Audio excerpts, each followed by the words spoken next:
Hi fellow submarine enthusiasts.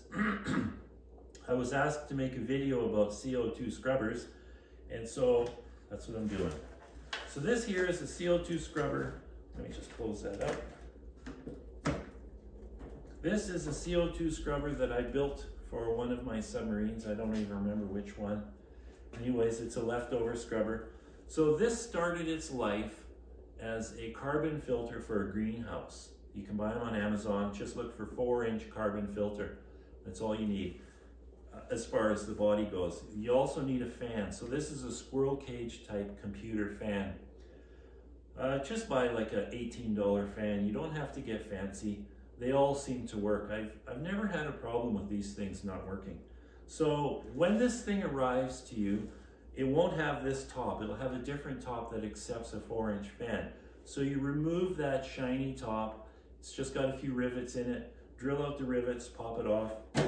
And then you need to make a new top. Now I happen to have a really nice fancy lathe, so I made this nice aluminum top. But you can use MDF, you can use plastic, you can use anything you want.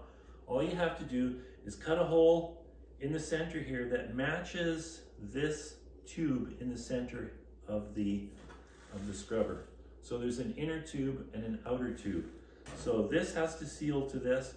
It doesn't have to be like a watertight seal. It just has to be a seal that is not going to leak very much. It can leak a tiny bit, that's okay. So what happens is this comes full of carbon, like activated charcoal or whatever it is. Just dump that out. You'll have to line this with a screen like a screen door has.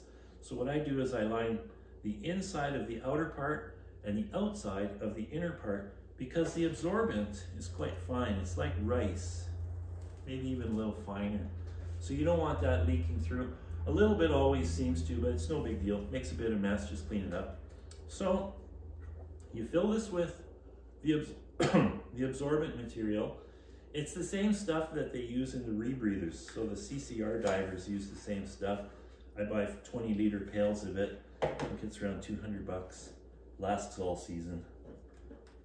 So then I fill it with absorbent at home. I put it inside a green black garbage bag. I arrive at the lake with the submarine. I take it out of the bag. I put it in the sub. I plug in the connector here, and I turn it on. I let it run and warm up because I just want to give it a chance to get going. Then when I'm ready to dive the submarine, I turn on my meter. This is just a simple, again from Amazon meter. Nothing fancy, but it works terrific. You just plug it into your computer to charge it up or whatever, and works terrific.